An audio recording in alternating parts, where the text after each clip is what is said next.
আসসালামু আলাইকুম, সবাইকে স্বাগতম। আজকে হচ্ছে 25 মে 2024। তো আজকে নতুন করে কোনো টপিক তো পড়ার নাই, কারণ হচ্ছে অলরেডি আমার বাংলা ব্যাকরণের টপিকগুলো পড়া শেষ। তো আমি প্রথম দিকে যখন সমাস পড়ছিলাম এবং সন্ধি পড়ছিলাম, আরও বেশ কয়েকটা টপিক যখন আমি পড়ছিলাম, প্রথমে আমি ডাইজেস্ট থেকে ওগুলো পড়ছিলাম টপিকটা ধরে। এরপরে আবার আমি কি করছি, ওই একই টপিক আমার ক্র্যাক প্রিভিয়াস এমসিকিউ থেকে পড়ে নিছি। দেখা যায় 250-300 এরকম করে এমসিকিউ থাকতো, বিভিন্ন চাকরি পরীক্ষায় আসা বিগত প্রশ্ন। তো ওগুলো থেকে সাথে সাথে প্র্যাকটিস করতাম। তাহলে আমার একবার তো পড়া হয়ে যাচ্ছে, আর একবার ওখানে মোটামুটি 99%-এর বেশি কমনই থাকে, যার কারণে রিভিশন হয়ে যায়।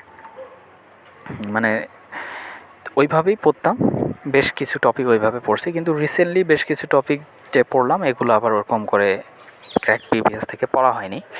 তো এই জন্য আমি আজকে মোটামুটি 2টা টপিক আর কি ক্র্যাক প্রিভিয়াস থেকে পড়লাম। একটা হচ্ছে পারিভাষিক শব্দ, এখানে মোট এমসিকিউ ছিল 394টা। আর পরের যে টপিকটা সেটা হচ্ছে সমার্থক শব্দ, এইটা হচ্ছে 256টা ছিল। তা প্রথম যাত্রা আমি এই যে আজকে রাত 9টা পর্যন্ত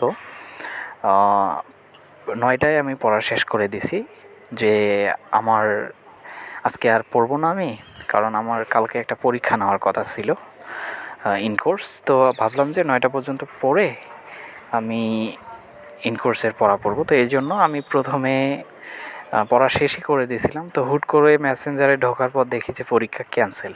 তো পরবর্তীতে বাকি প্রথমে পড়ছিলাম হচ্ছে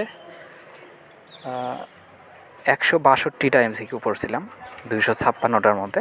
পরবর্তীতে যখন দেখলাম যে পরীক্ষা ক্যান্সেল, পরে বাকি কয়টাও পড়ে নিলাম, নিয়ে এই মাত্র আমি পড়াশোনা শেষ করে দিলাম। আজকে পড়াশোনা হয়েছে প্রায় 6 ঘন্টার মতো। তো যাই হোক, মোটামুটি বাংলা তো শেষ। এখন আমি মাঝে মাঝে কী করব, মাঝে মাঝে এই ক্র্যাক প্রিভিয়াস থেকে প্র্যাকটিস করব, যেগুলো প্র্যাকটিস করা হয় নাই। পাশাপাশি আমি হচ্ছে অঙ্ক এবং ইংরেজি এই সাবজেক্ট দুটো কালকে থেকে ইনশাল্লাহ শুরু করে দিব। তো আজকে এ পর্যন্তই, আর কিছু না বলি। পরবর্তীতে কথা হবে। ভালো থাকবেন, সুস্থ থাকবেন। আল্লাহ হাফেজ।